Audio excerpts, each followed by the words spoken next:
Então, estamos começando aqui a nossa transmissão. Boa noite, sejam todos bem-vindos e bem-vindas. Estamos iniciando mais um episódio do programa Direito da Natureza, a Live, dessa série especial que a gente está fazendo esse ano, que é voltada para a economia, então é a série Economia para a Regeneração. E no programa de hoje, né, nesse episódio das nossas lives, a gente vai falar sobre o tema da economia viva. E o convidado é o Rodrigo Ventre, que é um dos fundadores da Economia Viva. Ele é CEO do Grupo Eco e um dos membros fundadores da Escola do Altruísmo. Boa noite, Rodrigo, seja bem-vindo. Que bom ter você aqui para a gente bater esse papo. Boa noite, Ivi. Para mim é um prazer. Boa Bom, noite a todos. o Rodrigo faz parte da minha trajetória de alguma forma, então ele foi o impulsionador da minha transição de carreira. Então, para mim é uma felicidade incrível a gente poder estar tendo esse papo. Já falei para ele que eu gostaria de ter tido essa conversa antes, mas que eu estou muito feliz de poder compartilhar essa troca aqui com todo mundo nessa live. Então, Rodrigo, se apresente, apresente aí para o pessoal. Bom, meu nome é Rodrigo Ventre. A Ivi pediu para eu falar um pouco dos projetos onde eu estou envolvido, talvez esse que você citou, né? Não, se quiser que eu comece o papo, eu já começo o papo, já vou te perguntando, que eu tenho 1 milhão de coisas para te perguntar. Tá bom. Não, mas é que posso me apresentar um pouco assim. Então, eu estou muito envolvido nos últimos anos com esse tema da economia, de uma nova economia, e muito voltada nos últimos anos aos negócios, né? A vida, como que a gente leva tudo isso para uma organização, para uma vida empresarial. Então, a Economia Viva começou há um pouco mais de 15 anos. Eu comecei esse impulso, que era uma empresa de consultoria, depois virou o Instituto Economia Viva, onde a gente lançou em 2016 a formação em Economia Viva, a gente está na turma 2, e o objetivo da Economia Viva é, na verdade, levar essa nova, essa consciência, essa ideia de uma nova economia, e a gente tem como a gente fala hoje em dia, uma pegada, né? De como é que a gente experimenta isso na prática. Então, como é que pode ser em termos, quando a gente olha na gestão de um negócio? Como é que pode ser isso quando eu olho para o meu planejamento financeiro e para a minha gestão? Como é que pode ser isso na relação com o mundo, né? Numa relação entre organizações, e que seja nas diversas formas, inclusive hoje em forma de rede também. Então, a Economia Viva busca trabalhar com esses conceitos, com essas ideias e com essa prática. E, no fundo, a intenção é disseminar essa ideia e que as pessoas possam experimentar, porque às vezes pode parecer muito teórica, né? De tal forma que fala, eu fiz lá, funcionou assim, assado, deu certo. Então, eu vejo a economia como um movimento, porque depois da primeira turma da formação, formou-se uma rede. Hoje somos 12 pessoas que atuamos na rede nesse trabalho da Economia Viva. E aí, a Ivi, a gente se conheceu uns anos atrás, como ela citou, daí ela falou, olha, me explica agora esse negócio da Apple, assim, aproveita e me situa. Eu falei, Ivi, na verdade, assim, no contexto que a gente está conversando, o Grupo Apple, onde hoje eu sou CEO, é o meu principal experimento, assim, o meu principal laboratório das ideias da economia viva na prática, né? O Grupo Apple é uma empresa familiar. Eu comecei eu fiz um primeiro trabalho, eu comecei lá como consultor há mais ou menos uns 9 anos, e há 7 anos que eu tô lá. E aí eu fui convidado para trabalhar. A empresa é a empresa da minha família, e eu vi como uma grande oportunidade de levar todas essas ideias, é o que se queria, né? Os sócios queriam, para a prática. A gente vai ter tempo para falar mais sobre isso. Eu estava conectando, sintonizando aqui com a nossa transmissão no Facebook, então quem estiver acompanhando, se tiver dúvidas, quiser colaborar, vai mandando aqui nos comentários que a gente vai colocando dentro do papo. Mas então tá, vamos começar essa jornada, esse mergulho aí. Mas só comentar para não deixar de falar. E a Escola do Altruísmo a gente vai poder falar mais para frente também, mas no fundo também é um impulso que eu sou membro fundador, que vamos dizer, é a base é a base conceitual de tudo que a gente faz, assim, é uma grande base. Maravilha, temos um overview agora, se a gente vai se aprofundar em cada um desses tópicos. Me diz um pouquinho mais, explica um pouquinho sobre o que é a economia viva, como surgiu, né? Como que veio esse impulso seu de trazer isso para o mundo? Explica um pouquinho melhor do que é esse Tá. conceito. Ele é uma ideia que, na verdade, ela se conecta com um movimento já mundial das últimas décadas por uma nova economia, né? No fundo, existem diversos movimentos que, se a gente olha de uma forma bem pragmática, é assim, ó, temos vários problemas socioeconômicos no mundo. Talvez alguns se resolveram um pouco, outros não, mas tem muitos que não estão se resolvendo e estão se intensificando. Peraí, seria meio lógico, acho que a gente precisa ter um outro jeito de fazer as coisas, né? E qualquer estudo assim raso que você olha vários dados no mundo, isso é muito fácil de argumentar e de dizer, né? E aí, especificamente a economia viva, ela nasce com uma forte inspiração na obra econômica do Rudolf Steiner. Rudolf Steiner, ele é o fundador da antroposofia, ele atuou muito na Europa Central e na Alemanha, ele mas aí no século passado, né? E ele traz, na verdade, um paradigma e uma forma de olhar para a economia que eu diria que, para a época, foi um tanto quanto revolucionária. Hoje ainda mas hoje é algo mais próximo nosso, né? Que é o seguinte, na verdade, ele parte de uma visão de que a gente precisa olhar a economia como economia mundial. Imagina, ele falou isso antes de qualquer ideia de globalização. E que, assim como o Lovelock fala na Ethereum Gaia, que o planeta todo é um só organismo vivo, e que sim, se você quando você mexe numa parte do ecossistema, ela afeta o todo, e hoje são ideias já muito mais aceitas do ponto de vista de uma visão sistêmica, ou até mesmo holística, e inclusive técnica, né? E ele fala isso para a gente olhar para a vida econômica mundial.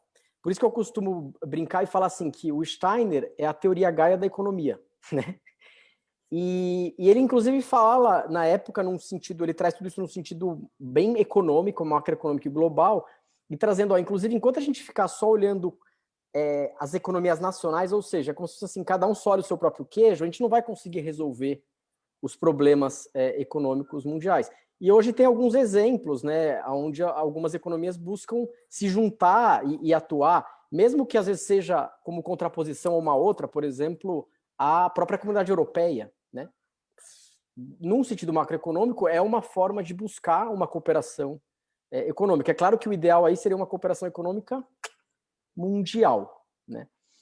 E agora eu bebi também de outras fontes, então a gente tem aí a economia ecológica, que já cresce há um tempo, a economia circular, a economia Dunnett, tem a Hazel Henderson, que é uma pessoa que já previu a crise, tudo isso que ia acontecer já há muitos anos, o Newton Bonder, que é um escritor brasileiro que eu gosto muito. Então tem vários, assim, acho que como construção para a economia viva, eu bebi de várias fontes, né? E a gente poderia aqui se alongar e ficar falando, mas no fundo, assim, na essência, tem essa imagem da economia como um corpo único e que hoje eu acho que a gente já tem essa percepção maior. Se a gente, eu diria que pela globalização e pela web, né, que é essa comunicação mundial. Então a gente sabe que se acontecer alguma coisa acontecer alguma coisa intensificada, por exemplo, na China ou num parceiro comercial, isso vai afetar a nossa economia. Então, no fundo, acho que a gente tem dificuldade de viver e atuar de forma diferente. É como hoje muita gente tem percepção que assim, poxa, o que eu faço afeta o outro e vice-versa, né? Então, no fundo, é daí que ele parte. E assim, se você pega depois disso, então, por exemplo, o John Nash, aquele cara da mente brilhante, que tem um filme, ele provou isso matematicamente. É interessante, porque a teoria dele era matemática, mas ele ganhou um prêmio Nobel de Economia, né? Mas a teoria dele era matemática. Então, a economia viva ela está conectada com todas essas correntes que olham assim, ó. Durante anos nos disseram que o melhor para a economia é o egoísmo. E que se você fizer o que é melhor para você, você vai buscar fazer da melhor forma possível, isso vai ser melhor por todo. E é um pouco lei da selva, cara, sobrevive o mais forte. Tá, agora esquece assim as minhas inclinações ou o que alguém pode achar realista ou não. Vamos olhar para a prática, tá? Vamos olhar o resultado dessa fórmula. Cara, acho que tem muito problema aí. Vamos olhar para a evolução, na história da Olha, evolução do planeta Terra. uhum. Esse entendimento de interdependência serviu, né, à evolução como um todo. Então, se entender em comunidade e tudo mais, fortaleceu, não o contrário, não tinha elementos da natureza ou seres da natureza muito cada um só olhando para si. Claro que tem a questão da sobrevivência, mas tem a questão da interdependência também, né? Então, quando eu te escuto falando, eu também te escuto uma inspiração na natureza para essa construção do organismo vivo econômico. Faz sentido ou não? O Antônio Nobre, um cientista brasileiro, ele até fala assim, às vezes o pessoal me chama de romântico, né? E ele, até um vídeo, por coincidência, recentemente eu postei no meu Instagram, curto, assim, um vídeo bem legal que ele fala disso, ele fala tecnicamente do corpo humano, porque ele é um cientista, e da natureza. Ele fala, gente, na natureza, tudo funciona em cooperação, e por isso que funciona. Ele dá o exemplo que, por exemplo, uma célula no corpo que ela olha só para si, ela é cancerígena, tecnicamente falando, né? E Uhum. então é isso mesmo, na verdade. E você falou uma palavra-chave, que é interdependência, né? E no fundo, o que acontece, né, Ivi? Se você, com a divisão do trabalho, porque, ó, pensa, algum dia, tinha, é, lá atrás, às vezes a pessoa, ela fazia, então, dizer, a mesma pessoa colhia da terra, fazia seu alimento, às vezes até sua roupa. Hoje, com a divisão do trabalho, isso que você está descrevendo não é uma visão filosófica, ela é técnica. Por quê? Nós dependemos um do outro. Né? Se eu pegar aqui, ó, nesse ambiente eu tô, e eu pensar cada coisa que chegou até mim, como essa água, por exemplo. Gente, o que teve de pessoas envolvidas, então nós já vivemos a interdependência.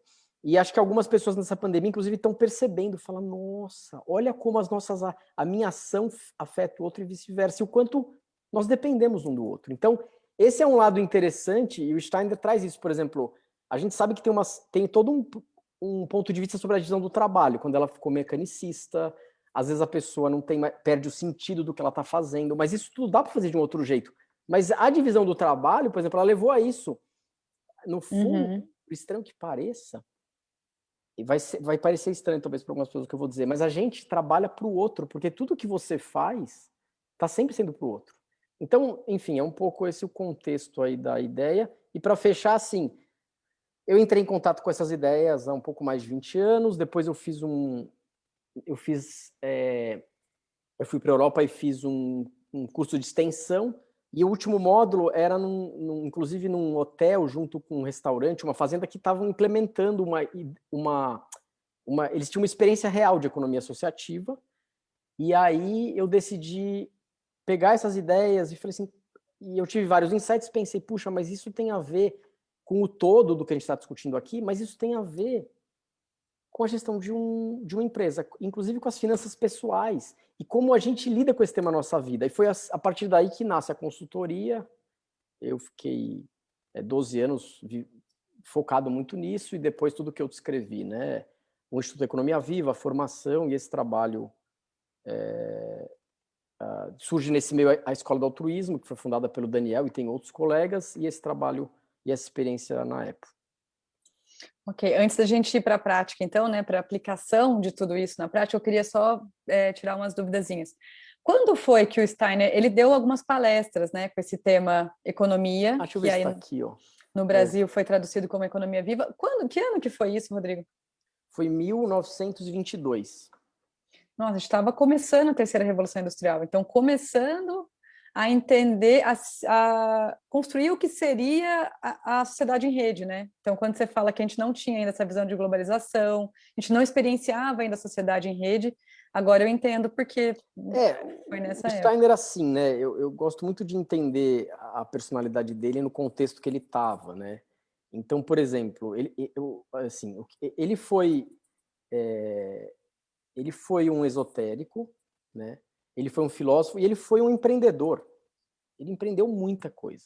E uma coisa que sempre me chamou a atenção do Steiner como esotérico é que isso ele levou para a prática de várias ciências. Então, para a educação na escola Waldorf, para a farmacopeia, que hoje em dia você encontra veleda nas farmácias, na área de arquitetura, né? O primeiro selo orgânico do Brasil é o IBD, que é biodinâmico, que é a agricultura biodinâmica, né? E também ele trouxe essa contribuição na economia logo no pós-guerra, da Primeira Guerra Mundial. E ele tinha uma atuação política, não como candidato de nada, mas ele tinha uma atuação política forte, principalmente na Alemanha e Europa Central.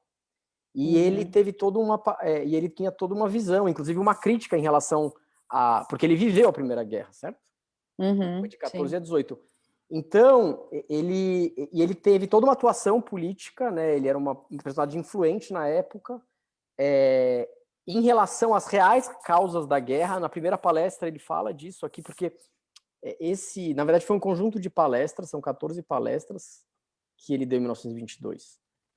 E aí ele fala, inclusive, das razões que ele vê da guerra e o que a gente, temendo uma próxima que aconteceu e o que a gente precisaria fazer. E nesse contexto que ele decide trazer uma série de coisas. Então vem esse impulso da educação da escola Waldorf, a ideia de que ele chama da trimembração social e da economia.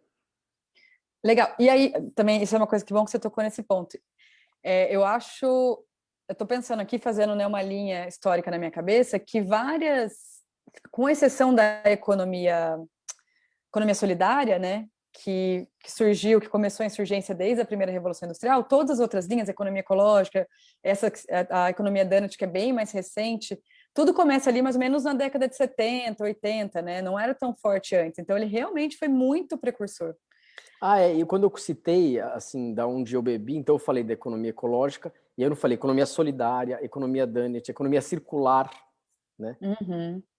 Sim, ele foi precursor, mas de algo que naquele momento não virou um movimento, uma atuação ainda.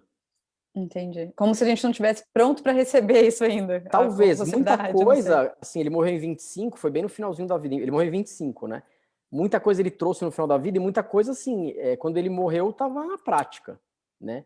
E todos esses movimentos que hoje tem muita gente trabalhando, atuando e vivendo, atuando profissionalmente com isso. Então é uma boa leitura sua. Então, na verdade, ele trouxe algo como contribuição, como realmente um cientista econômico, mas isso emerge um pouquinho depois, através desses N movimentos aí que você descreve. Por isso que eu comecei dizendo, olha, a economia viva, ela está inserida num movimento mundial. Tem muita gente falando, gente, peraí, vamos lá, a gente tem que fazer de outro jeito. Porque daqui a pouco a gente está olhando, olha, até quando eu tenho árvore e papel. A gente tem país já comprando água, então não é mais assim uma abstração e uma teoria. Podemos viver problemas, eles já estão acontecendo, né? Eu acho ele endereçou, por exemplo, uma série de assuntos, aí para não delongar, né? Por exemplo, ele descreve, é incrível, assim, porque eu falei um pouco da ideia macro dele, e que ele realmente foca a macroeconomia. Mas, por exemplo, ele descreve na época a preocupação do efeito de uma hiper disponibilização de crédito imobiliário, não só para você comprar um imóvel para você, mas como garantia, e que isso vai gerar um aumento no preço dos imóveis. E aí, mais ou menos o que você falou, daí quando eu li isso, eu falei, cara, esse cara escreveu isso em 22, isso, tipo, hoje você prova isso, assim, você pega qualquer case, você prova graficamente de forma simples. Né? O Brasil passou por isso, lembra? E aí o que aconteceu com o bolha imobiliária? Arrebentou. Então, ele traz muito insight, assim, dos assuntos econômicos. Então, por exemplo, ele fala de preço, né, desses aspectos da inflação, da moeda, e assim vai. Entendi. Não, se a gente fosse ficar aqui, a gente já teria papo para o resto da live. Mas então vamos um pouquinho para as aplicações práticas. Você trouxe uma informação que me vinculou com algo já que eu vejo vocês praticando na formação da economia viva, que é essa questão de a gente trabalha para o outro, no final das contas, né? E aí você comentou comigo a respeito respeito do modelo, né, o modelo de negócio da formação, como que se sustenta a formação, que eu achei muito interessante. Você poderia trazer para a gente, para Tá. olhar para isso? É porque assim, Um exemplo prático, assim. sim, eu vou comentar assim.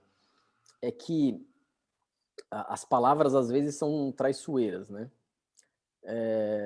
E o entendimento que a gente tem. Então, por exemplo, talvez se eu falo, por exemplo, de amor, né? Por exemplo, é uma palavra. E o que o Steiner fez é só para dar também o que está por trás desse exemplo que você me pediu. O que o Steiner na época fez é que ele pegou os princípios da Revolução Francesa: liberdade, igualdade e fraternidade. E aí ele entende, ele tem uma visão interessante assim da sociedade, que ele entende assim que tudo que eclode, imagina que a sociedade é um organismo vivo, é como se fosse, sabe, algo no corpo assim que é uma erupção assim, alguma coisa tá precisando vir Bem à para fora. tona. Uhum. E aí ele falou, ó, a Revolução Francesa é um grande marco, todo mundo sabe disso, e quem nunca estudou já ouviu falar, falou, nossa, Revolução Francesa, igualdade, liberdade e fraternidade. Ele fala, olha, o impulso, depois, é difícil você levar para a prática, e tem muitas distorções, mas na essência os caras sacaram um negócio. Só que aí ele pega essas três ideias, assim, e, vamos dizer, um pouco genéricas ou soltas, por assim dizer, e aí ele tem uma proposta para a vida em sociedade. Ele olha a sociedade assim, no âmbito cultural, das ideias, do que a gente cria, do pensamento, no âmbito jurídico, das leis e político, e no âmbito econômico. Ele diz o seguinte, as duas primeiras coisas que eu vou dizer, gente, você vai dizer, acho que ele foi um revolucionário na época. Hoje, pelo menos no mundo ocidental e como entendimento, a gente tem. Então, ele falou, liberdade na vida cultural, ou seja, liberdade de expressão. Então, imagina que a gente fosse ter uma palestra aqui e você falar, ó, vamos falar sobre a liberdade de expressão. A gente pode até falar, mas defender essa ideia é quase assim, hoje, mesmo que eu não faça, é politicamente correto, né? Uhum. Então, que as Sim. pessoas devem ter um espaço de expressão e essa liberdade onde eu possa aprender a pensar por mim mesmo, em síntese, vai. E que cada um é um indivíduo único. Aí ele fala da igualdade de direitos no âmbito político-jurídico. Aí você vai dizer, nossa, Rodrigo, esse assunto hoje já está arrebentando, inclusive o direito da mulher, o direito do negro. Inquestionável, né? Hoje é inquestionável. Hoje se fala assim, nossa, a gente pode até falar sobre o assunto e o quanto que a gente está conseguindo praticar. Mas se você pega aí, inclusive, a Declaração de Direitos Os da direitos ONU, humanos. puxa, são princípios básicos, liberdade de expressão, igualdade de direitos. Só que aí, o que ele fala, aí a fraternidade, né? Ficou a fraternidade. Ele conecta na economia. E você fala, nossa, daí a gente volta à situação inicial, que é essa história. Na verdade, mas a economia não é lei da selva? Economia não é, eu tenho que ir lá e, cara, mesmo assim, eu tenho que pensar no que é meu, mesmo que isso vá arrebentar o outro. E não é por mal, é porque é o jeito de funcionar, desculpa, não é má intenção, é porque economia é porrada, é lei da selva. Aí a gente vive esses anos todos que a gente falou, putz, mas cara, eu queria discutir com você não ideia, eu queria discutir a prática. Não tá funcionando, Ivi. Sinceramente, claro, tem alguns funcionando, mas cara, tem gente muito ferrada. Deve ter Uhum. um jeito de fazer isso. Sabe, imagina um Uhum. carro que não roda direito com aquela roda, com aquela direção, você fala, cara, deve ter outro jeito, que tá batendo o carro todo dia. Uhum. Então, nesse sentido, tudo o que eu vou te descrever agora desse exemplo é essa ideia da fraternidade na economia. Qual que é a ideia da fraternidade? É isso, é da interdependência. Reconhecer e trazer para a prática, para as ações. Isso. E aí, vamos lá, agora o exemplo da economia viva é assim, ó. Todo curso, formação, você tem alguns desafios que você lida, alguns dilemas, né? E um deles é esse assim, né? Às vezes então você precisa, por exemplo, você precisa ter um número mínimo para fechar a conta, ok? Uhum. Como é que você também, se a gente tá, porque é interessante dizer assim, importante dizer, quando a gente fala de economia fraterna, é que ela é próspera e que ela atende às necessidades das pessoas. Então não é aqui um voto de pobreza ou então assim, então você tem essa questão que é como é que eu preciso de um número mínimo, tá? Isso é uma coisa. E outra, e se tiver alguém que quer fazer e o cara quer mesmo, ele tem o interesse, a intenção, mas ele não tem a grana, como é que você faz? Uhum. Né? Sim. E aí, ou seja, e aí na linha do que eu falei da liberdade na cultura, se é uma coisa que é um conhecimento, é cultural e as pessoas querem e precisam, como é que isso está disponível? Você quer um exemplo? Tem uma empresa que há muitos anos ela descobriu o airbag, ok? Ela patenteou. Uhum. Depois, um dia, quebraram a patente. Por quê? Falaram, cara, você não pode. Tudo bem, só que deixa eu te falar, isso aqui é um bem da humanidade. Você pode salvar várias vidas, não dá para ser só dessa montadora. Então, Sim.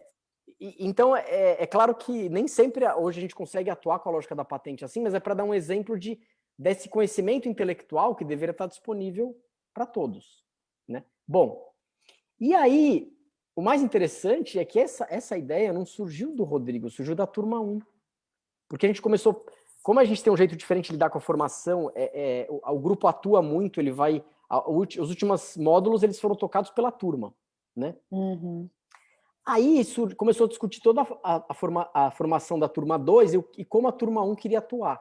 E aí veio essa ideia que tem um filme que chama Corrente do Bem, na tradução brasileira, que chama Pay It Forward, que é a história de um menino, quem já assistiu vai saber, ou pode olhar, que o professor dá um desafio para Salós, como é que você resolve os problemas do mundo?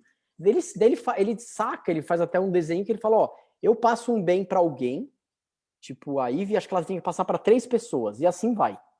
E o filme mostra, eu não vou dar o spoiler do filme para você assistir, porque o final é bonito, e aí mostra tudo o que acontece, né? E aí surgiu no grupo essa ideia de usar esse Pay It Forward para a vida econômica e financeira. E qual foi? Falou, gente, vamos fazer o seguinte, vamos fazer o orçamento da turma 2, já tem. Vamos conseguir o dinheiro todo. E aí, se o cara quiser participar, ele já vai ter aquilo pago. Mas, Rodrigo, e se o cara for bilionário? Ele também tá pago.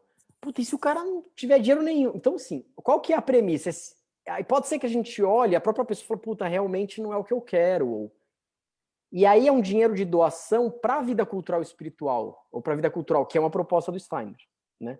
Também, que ele fala, a gente tem que ter um dinheiro de doação para investir em pesquisa e desenvolvimento, no desenvolvimento humano, da cultura, do próprio de todo por exemplo, um exemplo que ele dá, ele fala, gente, se você hoje pode entrar num túnel com o carro, é porque tem um matemático que ele teve que viver de alguma coisa e ele desenvolveu o cálculo para isso, né? E tudo que a gente vive. Então, aí surgiu a ideia. Vamos fazer o seguinte. E aí, a proposta que está no meio dela, que é, o camarada, ele não tem essa obrigação, mas, assim, você recebeu isso. E aí, cada uma pessoa da turma 2, ela pode decidir se ela quer contribuir com o fundo da turma 3.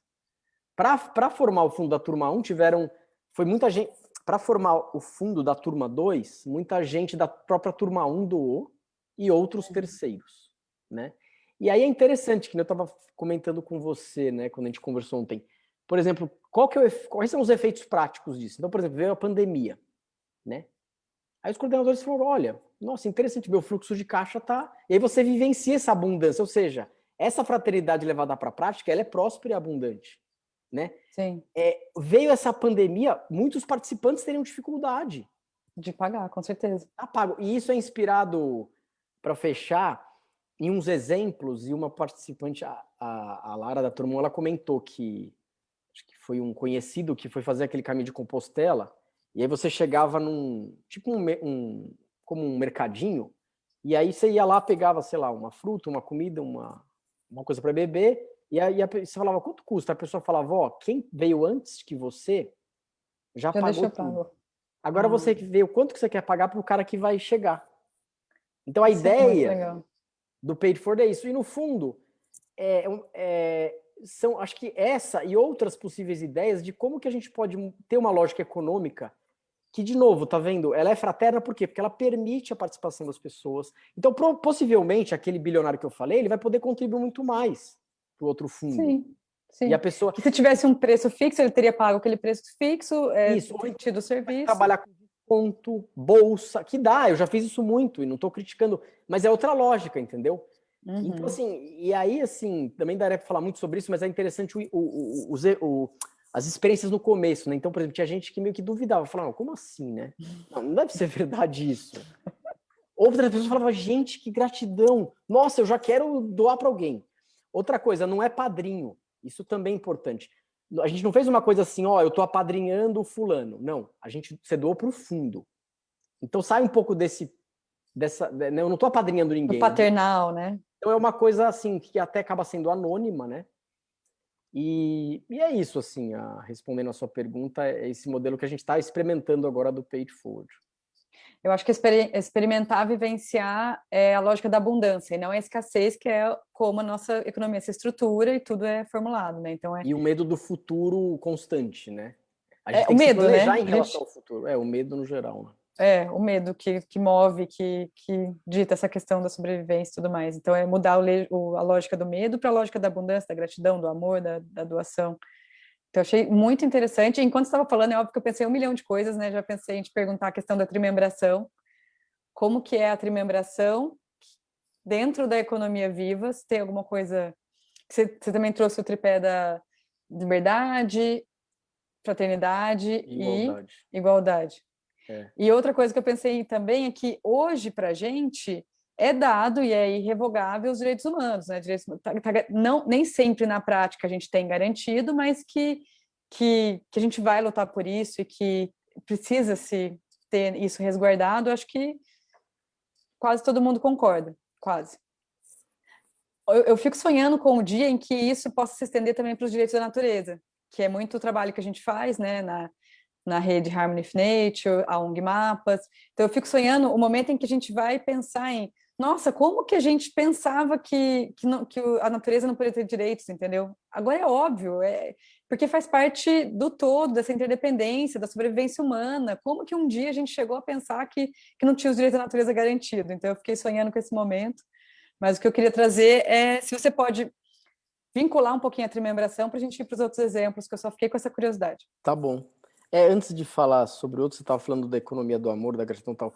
Na verdade, numa linguagem não técnica, eu diria assim, de uma forma bem essencial, o grande objetivo aqui, eu diria que é como que a gente faz uma transição de uma economia baseada no medo para uma economia do amor. Falando assim, talvez logo no começo ia parecer coisa muito poética e sonhadora, mas na prática é isso. A trimembração, na verdade, são aqueles 3 elementos que eu te descrevi, mas eles estão interconectados. Então, eu vou dar um pouco de exemplo a partir do que você falou da natureza. Então, a gente tem ele propõe esse elemento da liberdade no campo cultural, da expressão, do indivíduo, né, da próprio desenvolvimento humano. Para não ficar muito abstrato, vamos pegar um exemplo bem pessoal. É como se fosse assim, eu tenho um filho, falou, eu quero que meu filho encontre o caminho de realização dele, não aquilo que eu quero. E quer queira ou quer, não é que eu queira controlar, ele vai encontrar a liberdade dele na forma de pensar dele. Né? E aí que isso se ampliasse para a sociedade, para as organizações, para as empresas e tal. No âmbito do direito, é interessante, por exemplo, o Steiner propõe algo revolucionário que surgiu agora como um manifesto forte acadêmico de vários nomes importantes no mundo, que é um movimento que antes poderia parecer estranho, que é o trabalho como direito. Olha que maluco, imagina. Todos temos direito a essa dignidade do trabalho. Né? E aí os direitos humanos, claro, que a gente já falou e você falou, e a fraternidade na economia. A questão é que tudo isso está interligado. Então, por exemplo, na linha que você falou, nessa visão da trimembração, o âmbito jurídico e dos direitos, ele é um intermediador entre esse âmbito das ideias e da economia. Então, por exemplo, e a gente precisaria olhar, em termos de direito, tudo. Então, como você disse, pode parecer estranho assim, né? O direito da natureza, né? E uma coisa que o Steiner fala que é interessante, ele fala assim, pensa o seguinte, imagina que você tem uma terra, ok? E hoje você pode comprar a terra, né? Então você tem esse mercado imobiliário. Mas algum dia, assim, mas na verdade nenhum de nós construiu essa terra. Né? Talvez seja estranho pensando assim, na verdade o planeta foi dado. Algum dia alguém se apossou e depois vem o conceito de propriedade privada, agricultura e, né? E ele fala, o problema é que a terra e a natureza viraram mercadoria. Totalmente. Então, chama isso mercado imobiliário, mercado de como, assim, não estou inventando nada. Não é uma visão aqui ideológica. Recursos naturais, né? A gente não é usa. ideológica, é real. Qualquer economista você tem o mercado imobiliário, o mercado de commodities, mercado tal. Então, e aí como que a gente olha isso a partir do direito? Não é de um fanatismo. Então, não sei se isso responde um pouco lá, que é, por exemplo, a linha de advocacy de vocês. Agora, por exemplo, Ivi, o trabalho também virou uma mercadoria. A gente compra e vende, tanto que a gente chama como mercado de trabalho. Sim. E o capital também virou mercadoria, tanto que a gente chama de mercado de capitais. Uhum. E a proposta dele é que, na verdade, como é que esses três elementos que a economia normalmente chama de terra, que é a natureza, trabalho e capital, que eles não seriam mais no futuro propriedade privada, mas eles estão disponíveis para a humanidade e para todos os empreendimentos que a gente quer fazer para servir o que de fato são as necessidades humanas, porque em qualquer corrente econômica, acho que difícil que você não parta dessa premissa, que a economia está para satisfazer as necessidades individuais, humanas, econômicas. E daí, se a gente vai além e a gente volta a se reconhecer como natureza, servir as necessidades humanas também é servir a natureza, entendeu? Acabar com essa coisa que essa separação, essa falsa separação do ser humano e natureza, e não, sabe, voltar a integrar. Mas acho que isso é uma questão para um outro momento, a gente filosofa. Vamos Mas eu voltar posso falar aqui. um pouco sobre isso, assim, rapidamente. É assim, ó. Eu conheci, quando eu morava em BH, eu conheci um movimento na época, não é um movimento, era um trabalho de umas pessoas, já faz anos isso, tá?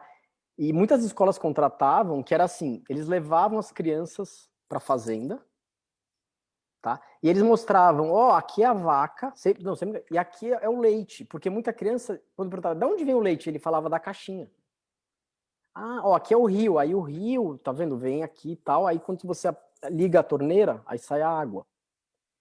E aí, claro, era um pouco mais lúdico que isso, e era uma experiência que as crianças adoravam, mas era isso. Porque o que acontece? No fundo, é o que eu gosto de dar exemplo. Se você pega aqui, ó, tudo que eu tô vendo aqui, eu tô vendo em você, ok? Fora o seu corpo. Tecnicamente, tudo, não é 99%. Tudo que tá nessa casa aqui veio da natureza. E a gente se esqueceu. Você fala, como assim? Não, eu tô falando da mãe natureza, porque o Rodrigo e a Ive são, não. Tudo veio da natureza. E a gente se esquece hoje, então a gente liga lá a torneira e esquece que tem todo um processo. Aí na hora que falta água que a gente lembra. Fala, caramba. Daí a gente vê na TV, ó, isso aqui talvez tenha a ver com os problemas de como a gente usa a água, da poluição, do aquecimento global. Mas na verdade, isso já é o real, é igual a gente fala da interdependência, entende? Só Sim. que a gente desconectou e a gente, enfim, então é um pouco como eu E vejo. acreditou nessa separação que é falsa, né? Mas vamos lá, eu queria saber um pouquinho também que você trouxe no começo, né, que a escola do altruísmo é uma base para tudo isso, e que o grupo EPO é onde você consegue experienciar e trazer para dentro de um contexto empresarial e testar tudo isso. Então, eu queria que você trouxesse essas duas referências e falasse um pouquinho mais sobre a escola do altruísmo e depois sobre o grupo EPO. Tá. A escola do altruísmo nasceu, acho que há uns 5 anos. O Daniel Burkhardt, que foi um dos pioneiros, assim, de trabalhar com consultoria nesse foco em desenvolvimento humano, de liderança estratégico, foi na época, o pioneiro, assim, na Europa Central, um dos pioneiros foi o Bernard Livergood, do NPI, que ele se baseou muito na antroposofia. E o Daniel foi fundador da Digo, ele já tinha se aposentado, e um dia ele chegou chegou até ele o que era uma palestra do Steiner que falava assim, o altruísmo pode ser treinado. Nossa. Né? E aí ele falou, pô, então é uma escola, mas não é escola no sentido clássico, entendeu? É escola no sentido grego, que é um lugar de aprendizagem. Que eles chamam até de tempo livre, porque é um espaço que você abre e fala, vamos olhar para o que a gente está fazendo, vamos olhar para a nossa vida, vamos olhar para o que é o nosso papel, né? E, no fundo, o que a escola do altruísmo olha como um todo, e que a gente está olhando aqui para a economia, e que a gente olhou na economia, é isso. Peraí, vamos pegar então agora, eu vou voltar só para a economia e não outros campos. Então, falando assim, peraí, vamos deixar assim nossas inclinações de lado, nossas paixões, nossas preferências, vamos olhar assim. Nos ensinaram que a melhor fórmula econômica para a economia funcionar bem e para todos, a não ser que alguém fale assim, ó, Não, eu quero uma economia que funcione só para 1%. Eu duvido que alguém vai defender a ideia e a humanidade inteira vai dizer, legal, ou alguém fala isso para o Brasil. Por mais que, às vezes, é o que acontece. A pessoa pode pensar, mas acho que publicamente alguém defender isso é meio difícil, né? Então, falou, para o todo funcionar bem, o egoísmo é a melhor solução. E aí a gente vê que não é. E aí é o que a gente pode chamar de uma visão interdependente, sistêmica, que é fraterna e altruísta, né? E aí a gente está olhando o altruísmo, e aí eu chamo assim, como ciência. Pode parecer estranho, mas ciência. Porque é isso. É uma ciência social, uma ciência do social, né? Então a ciência, eu gosto de chamar de ciência do altruísmo. Então, assim, o que a gente investiga, trabalha, divulga e busca disseminar, e tem algumas atividades já acontecendo, é assim, como é que é a gente atuar a partir dessa visão de altruísmo, que não é só ser bonzinho ou generoso? Como é que a gente pode atuar de forma eficaz junto, por exemplo, e olhando para si e para o outro em qualquer situação? Como é que é isso no campo da nossa vida diária? Né? Então, de novo, a pandemia agora é um bom momento, né? Porque a gente começa a falar, nossa, meu vizinho, como é que, né? E aí a gente vê mais às vezes de ajudar, né? Eu aqui no prédio teve gente que foi lá e levou a comida para outro que estava em quarentena. Então, assim, eu até falo, nossa, a gente tem que continuar isso depois da pandemia, né? Porque é um momento muito atípico que o mundo inteiro está olhando para um tema. E se a gente transformasse outros temas globais? A natureza, não só como um recurso, né? O altruísmo e outros. Então, a ideia da Escola do Altruísmo é essa. Na prática, tem vários grupos de estudo. Tem agora um grupo que ele está... um grupo menor de fundadores, e agora tem outros grupos que estão surgindo, que a gente chama de escolas, porque é uma escola em rede, que daí multiplique para outros, mas principalmente tem várias iniciativas que estão sendo influenciadas por essas ideias, e uma delas é a Apple. Né? Então tem várias iniciativas, né? Tem a Companhia Paideia, tem escolas. Então, na verdade, o objetivo nosso é influenciar. Então tem médicos que, por exemplo, o médico é um cara meio que atua sozinho. Aí tem um grupo de médicos que falou, cara, e se a gente começar a conectar esforços, né? Então tem várias pessoas sendo influenciadas. Então tem esse grupo, tem médicos, advogados, profissionais de diversas áreas, empresários. E aí a partir, agora chegando na época que você me perguntou, né? A partir do que eu já tinha construído com Economia Viva, com a consultoria e essa experiência trabalhando com famílias, pessoas, eu trabalhei muito, tive muita experiência em empresa familiar. E aí depois, na Escola do Altruísmo, o meu principal espaço de experimentação, tudo isso é a Apple. A gente atua, a Apple tem 25 anos, hoje são 1.000 funcionários, e a gente atua nessa área das cidades inteligentes. A gente tem como clientes privados, mas a maior parte é o público, que são municípios. Então, tem municípios hoje de diferentes estados no país, e a gente trabalha com essa parte que é a maior parte dos nossos funcionários, eles estão realmente na rua, né?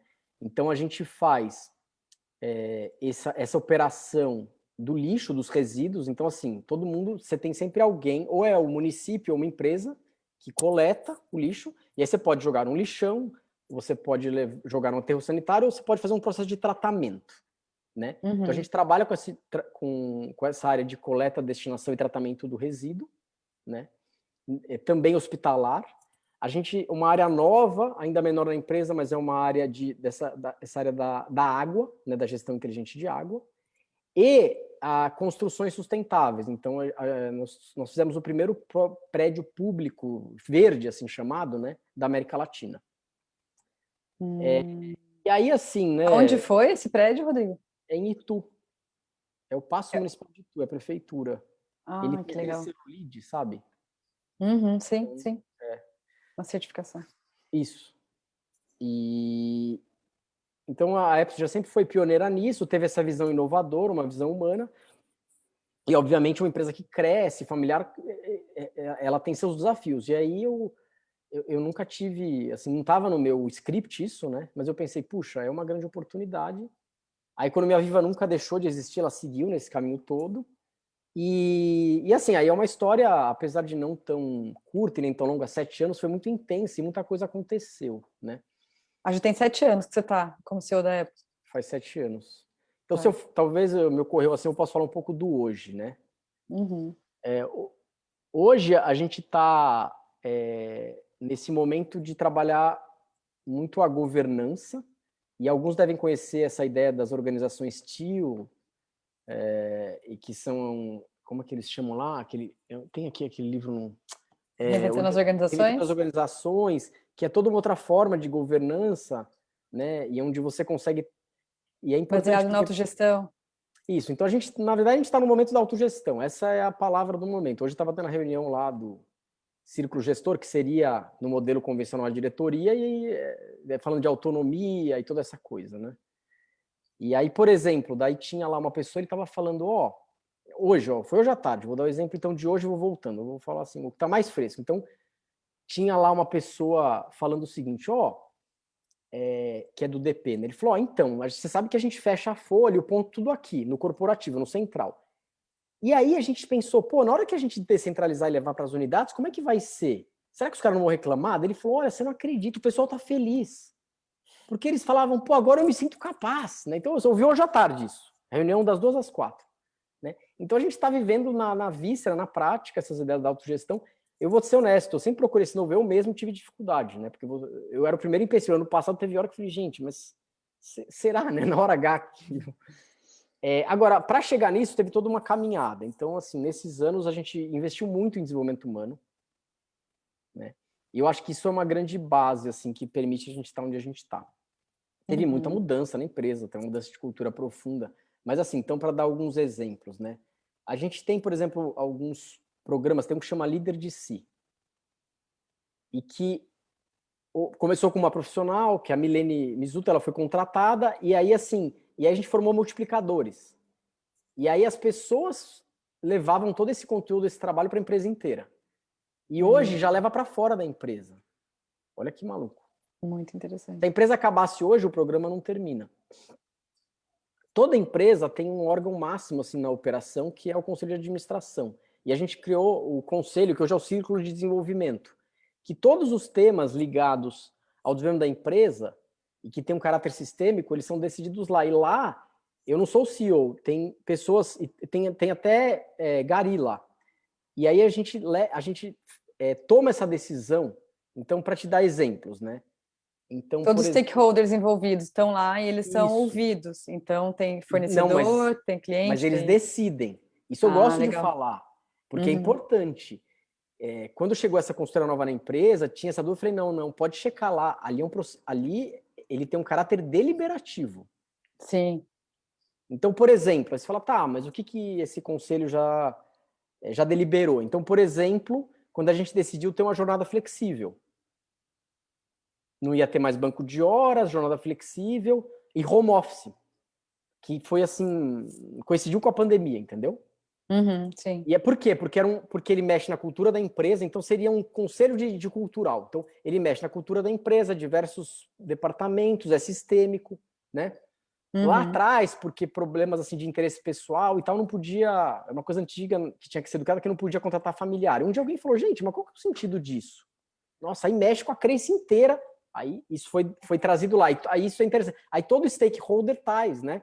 Aí tem uma hora que Uhum. o cara que tá lá na rua fala, cara, como é que você vê esse assunto? Aí ele descreve. É muito rico. É um processo de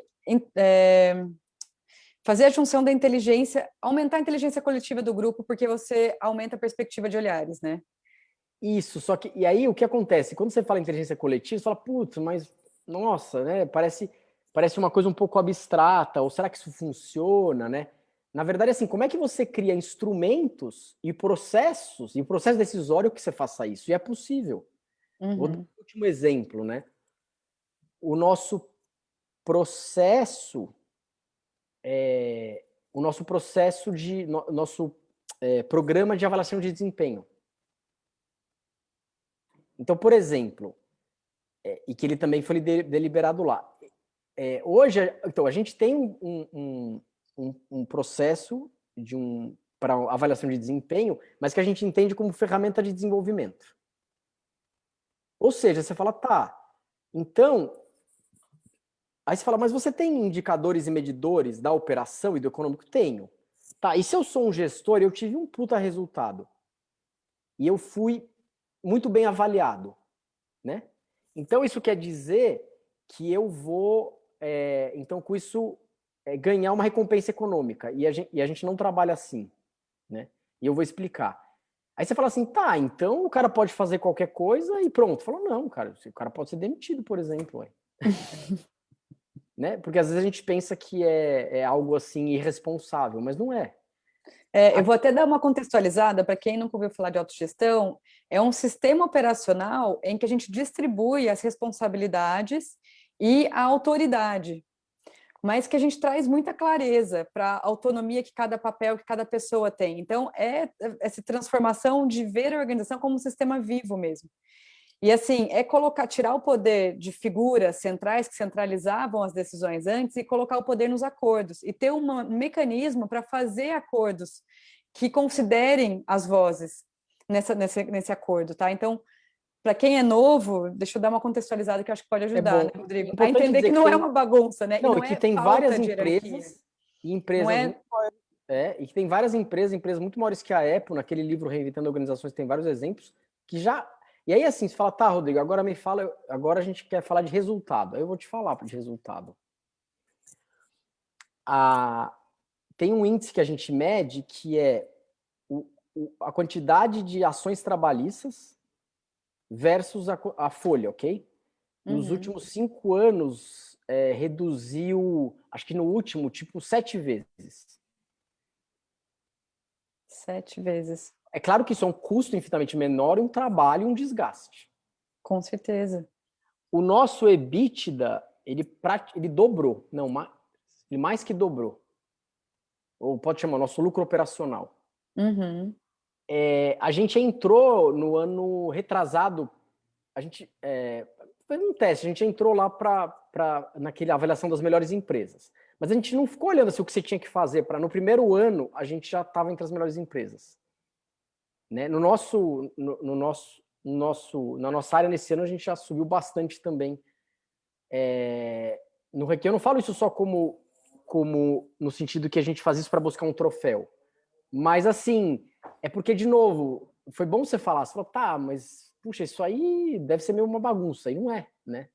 Não, tem Porque toda. na hora que você distribui, como você falou, e o que acontece? As pessoas se sentem empoderadas. Por isso que eu gostei de dar o exemplo dessa tarde, quando a pessoa falou, ó, qual que foi o retorno? Ele falou, cara, eu tô feliz. Agora eu sinto que eu sou capaz, eu posso decidir.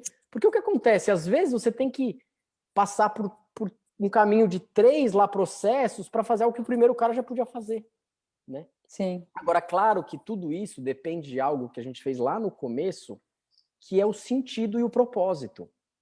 Uhum. Fala assim, as pessoas, assim, quando você trabalha num lugar que você fala, cara, isso não faz muito sentido para mim.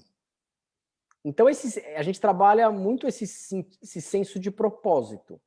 E, assim, uma coisa que, aí algumas coisas que, assim, pode parecer estranho e numa visão de mercado, assim, que a gente não tem, por exemplo. Retenção de talentos. Fala, nossa, Rodrigo, cara, isso não existe no nosso dicionário. Eu falei, mano, que estranho. Eu falei, cara, vamos supor que a Ivy trabalhar com a gente. Não, a Ivy é muito boa, a gente tem que reter ela. Eu falei, por quê? E se um dia a Ivy falar, ó, eu encontrei meu caminho, eu vou para tal lugar. Oh, que ótimo. E vai ter alguém que vai entrar. Quantas pessoas... Hoje a gente está realmente, graças a Deus, também com uma média muito boa assim, de remuneração, mas eu lembro que muita gente falou, olha, às vezes vinha uma oferta para ganhar mais. O cara não assim, quantas vezes o cara não vai, né? É Uhum. claro que a remuneração é algo importante, mas todas as pesquisas mostram que o primeiro ponto é a satisfação, é o sentido daquilo que você faz, né? Bom, tem muitos exemplos, mas se eu puder, posso dar 2 exemplos? Assim, me ocorreu. Pode. Antes de você dar os exemplos, deixa eu dar uma contextualizada no que você trouxe de organização TIL, que eu acho também, para quem não é familiarizado, é interessante a gente trazer que nesse livro, Reinventando as Organizações, o Laloux, ele traz o conceito de organização TIL como sendo um próximo passo evolutivo na consciência das organizações, né? Ele descreve todos, baseado na teoria integral do Ken Wilber, descreve, né, os níveis, né, de consciência que a gente tem, e nesse específico das organizações TIL, é um tripé. Então, são organizações que têm um propósito evolutivo claro, que foi isso que você acabou de trazer, né, que vocês trabalharam a questão do propósito, que operam sob a lógica da autogestão e que constrói um ambiente integral. Então, que o ser, ele é aceito pelo que ele é, e ele pode viver e ser quem é na integralidade. Não tem aquela história de, eu vou deixar meu lado profissional aqui, e agora eu tenho que estar aqui na empresa, então eu tenho que esquecer que o meu filho está doente em casa, porque eu tenho que estar super profissional aqui. Ou eu não posso declarar qual que é a minha orientação sexual, porque eu vou sofrer algum tipo de preconceito. Então, a proposta é construir esse ambiente de integralidade. Então, tudo que o Rodrigo está trazendo é nesse sentido de ancorar tudo isso, né, Rodrigo? E, por favor, traga seus exemplos. Eu estava até tentando lembrar os que eu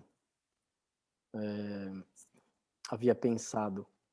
Bom, mas aí eu vou lembrando, eu estava lembrando uma outra coisa que surgiu na reunião de hoje à tarde, que é, um bom tempo atrás, a gente via um medo das pessoas falar o que elas pensavam, e aí a gente fez todo um caminho, caixa de sugestão em um monte de lugar, e até não... E teve época que tinha até no banheiro para a pessoa não se sentir com medo de sei lá o quê. Ser vista, colocando uma sugestão. E aí quem cuida disso trouxe com toda alegria, né? E no primeiro momento o participante ele falou, sabe o que eu quer dizer para vocês? A gente foi lá e não tinha quase nada na caixa de sugestão, né? Ele falou, mas olha, no canal de denúncias, não sei aonde, no canal de ideias, de tal. E aí você vê que as pessoas, é possível, as pessoas começam... Então, por exemplo, caixa de sugestão, eu nem sei, talvez a gente falou, não precisa mais, né? Nessa linha que você falou do ser integral e de você poder se expressar, né? A gente tem um trabalho bem forte nessa área da diversidade e assim, até alguns indicadores, né, sobre... E que a gente... alguns mapeamentos sobre, né, por exemplo, quantidade de mulheres nos cargos. E uma coisa que uma vez surgiu até numa reportagem é porque, então, uma parte da nossa operação são os caminhões de coleta, né? E assim, e aí até uma época algumas pessoas faziam as reportagens que tem um monte de mulher motorista. Você fala, não, isso é coisa de homem, né? E, não, e você vai, e assim, elas adoram, é incrível. Eu não estou fazendo nenhuma... no geral, né, não é nenhuma defesa das mulheres, mas assim, normalmente até assim, é onde tem menos acidente, menos nesses equipamentos. Os números não mentem, né? Claro, não dá para generalizar, tem caso e caso, mas assim, eu tinha falado de alguns exemplos, lembrei. Então, tem algumas coisas marcantes. Uma delas que eu me lembro, que foi bem marcante, e olha que já faz alguns anos, assim, tinha um gestor novo, ele cuidava de uma série de operações, e foi quando teve a crise, não essa agora, mas a anterior, que atingiu todo o orçamento público e tudo. E aí o que acontece? Quando o nosso cliente falou, eu vou ter que cortar, daí não tinha jeito, né? E aí ele foi ter que fazer esse difícil trabalho de avisar de umas demissões. E nesse caso dessa unidade, acho que beirava 200 pessoas. E ele era mais recente na empresa, ele estava, obviamente, receoso. Mas eu não esperava esse efeito que teve. E aí ele veio contar para mim, assim, chorando, emocionado. Ele falou, eu falei, nossa, então foi um horror, né? Ele falou, não, ele falou, eu não sei o que fazer. Porque daí, sabe o que as pessoas vieram falar para mim? Ô, fulano, mas e amanhã, como é que eu vou fazer com o meu trabalho? Não, mas a área, assim, Preocupados com como é e que o eu... natural, a primeira coisa seria, puta, mas amanhã eu tô sem emprego e sem a minha grana. Claro que isso é um problema, entendeu? Uhum. E aí tem assim, é muito comum, né? Tem uns casos assim, muitos casos assim de funcionários, de colaborador que tem um problema e assim, e os caras se juntam para ajudar. É impressionante. E aí você acha que eles emprestam dinheiro, né? Não, o pessoal doa. Nossa. No nosso o nosso orçamento, a gente trabalha também de uma forma não competitiva, então não sabe, porque às vezes você tem um bom resultado, mas para isso você prejudica uma outra área, então a gente olha por projeto, né? Enfim, e aí no final, como você falou, né, os números não mentem e é uma forma, sem dúvida, humanamente, muito melhor de trabalhar, né? Obviamente, é difícil alguém que vai dizer, não, eu prefiro trabalhar num lugar que eu não sou feliz. Acho que seria muito raro isso. Eu prefiro trabalhar onde eu passo uma parte do meu tempo num lugar que eu não gosto das pessoas, do que eu faço e do ambiente. Isso é muito difícil. O problema é que a gente fala, tá, cara, eu sei que isso deve ser bom, mas isso não dá resultado, Rodrigo. Ô, Ive, isso não dá certo, apesar de que é legal, é bacana. Mas não é verdade, isso é uma mentira que contaram pra gente. É uma Porque mentira. toda empresa que você olha, eu tô assim, você vê esses resultados, né? Então, é um pouco o experimento e a forma de um pouco compartilhar aqui o que é tentar levar, né, e levar para a prática essas ideias que a gente estava falando no começo. Maravilha. Enquanto você estava falando, eu fiquei pensando na felicidade interna bruta aplicada ao indicador dentro da empresa. A Vanessa até trouxe isso aqui também nos comentários. Mensurar o retorno baseado na felicidade dos colaboradores. E nosso tempo terminou, a conversa estava ótima, eu queria saber ainda muito mais coisa, mas queria agradecer muito, Rodrigo, de vir compartilhar tudo isso com a gente, de se propor a essa troca tão rica, e pedir para você deixar um pouquinho as suas redes, como é que a gente pode te encontrar. Pode falar e depois eu vou colocar lá nos comentários também do Facebook, onde está a transmissão dessa live, eu vou deixar lá também os contatos, mas fala para a gente como é que a gente pode encontrar mais sobre esse trabalho, pesquisar, Tá, eu vou entender mais sobre o que você mandar, faz. eu estava até na dúvida de um dos nomes aqui. Então, eu vou mandar as redes, então, por exemplo, no Instagram e redes sociais é Economia Viva mesmo, né? @Economia Viva. Aí tem o @Escola do Altruísmo, que eu citei. O meu é rodrigo.ventre. O que mais que eu falei? Se tiver algumas outras Tem o coisas... site da Economia Viva também, Aí né? tem o site também, que é www.economiaviva. Eu mando tudo para você e acho que a gente consegue postar lá, né? Maravilha. Então, gratidão pela troca e por tudo, para compartilhar, né, e pela inspiração que isso traz para a gente nesse momento tão importante.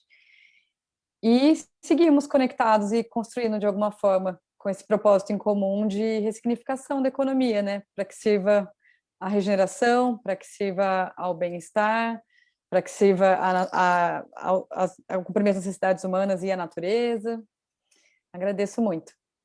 Sou eu que agradeço a você. A gente se reencontrando agora de um outro jeito, né? E a todos que estavam ouvindo ou que vão ver esse vídeo. Acho que ele vai estar o quê? Acho que no canal do YouTube de vocês e a gente vai colocar também no canal do YouTube da Economia Viva. Isso. E no Facebook também tá lá para quem quiser. E no Facebook, tá bom. Tá bom? Então, muito obrigada, Rodrigo. Finalizando Um beijo a aqui. todos. Tchau, tchau.